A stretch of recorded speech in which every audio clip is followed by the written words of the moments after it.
2023 সালে প্রধানমন্ত্রী পরীক্ষা পে চর্চায় অংশগ্রহণ করে রাজ্যের ছেলে সিদাই মোহনপুর এলাকার বাসিন্দা স্বপন সাহার একমাত্র ছেলে সায়ন সাহা পে চর্চায় পরীক্ষায় প্রথম স্থান অধিকার করে। তারপর তাকে প্রধানমন্ত্রী নরেন্দ্র মোদী তার বাড়িতে পরীক্ষার সার্টিফিকেটও পৌঁছে দিয়েছিলেন। পাশাপাশি তাকে এলাকার বিধায়ক তথা মন্ত্রী রতনলাল নাথ সম্মাননা জানান। কিন্তু এখন সায়নের পড়াশোনার খরচ চালাতে অনেকটাই কষ্টের সম্মুখীন হতে হচ্ছে সায়নের বাবার। তাই বাধ্য হয়েই সংবাদ মাধ্যমের সামনে আর্থিক সাহায্যের দাবি জানান, যাতে করে কোনো স্কলারশিপ পাইয়ে দেওয়ার ব্যবস্থা করে দেওয়া হয় তার আগামী দিনের পড়াশোনা এগিয়ে নেওয়া যাওয়ার জন্য। আমার বাড়ি সিদাই মোহনপুর তারানগর এলাকায়।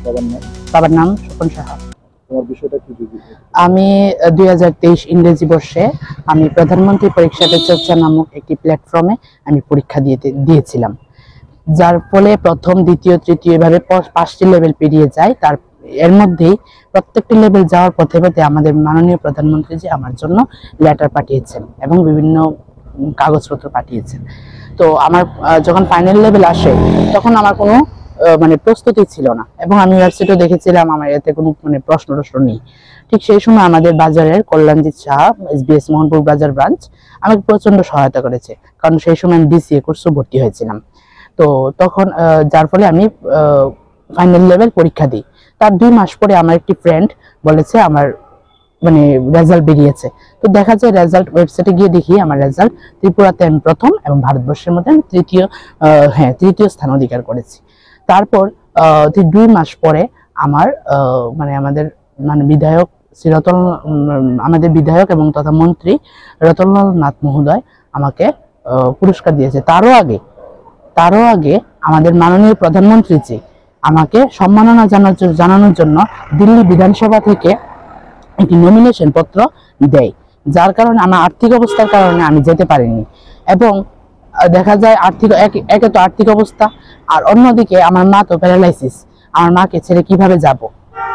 তো ওই দিক থেকে চিন্তা করে আমি যাইনি। তো তখন আমি বলেছিলাম আমারটা যদি বাই পোস্টের মাধ্যমে পাঠানো হয়, তো আমাদের মাননীয় প্রধানমন্ত্রী জি এটারও ব্যবস্থা করে দিয়েছেন, ওটা বাই পোস্টের মাধ্যমে এসে যায়। তারপরে আমাদের মাননীয় বিধায়ক তথা মন্ত্রী বিদ্যুৎ দপ্তরের মন্ত্রী শ্রী রতনলাল নাথ মহোদয় এবং আমাদের SDM স্যার এবং বিভিন্ন ইনস্টিটিউশন থেকে আমাকে সংবর্ধনা দিয়েছেন। এবং আমি আরেকটা কথা কি, আমি তো ছিলাম তখন স্কুল জীবন, আর এখন এসেছি আমাদের কলেজ জীবন। আর কলেজ জীবন স্কুল জীবনে আমি দেখতে পাচ্ছি যে প্রচুর তফাৎ। যেমন কি স্কুল জীবনে যতটুকু না অর্থ লাগতো তার থেকে বেশি অর্থ লাগছে, অর্থাৎ টাকা লাগছে, মূল্য লাগছে বেশি এই কলেজে। তো আমার বাবা আহকারি করে, বাজারে কাপড় নিয়ে যায়। তো বাজারে যে কাপড় নিয়ে যায় তাতে তো একদমই হয় না। তো আমার মা একদম প্যারালাইসিস, সেও একদম মাটি লুটি পুটিয়ে তার জীবন।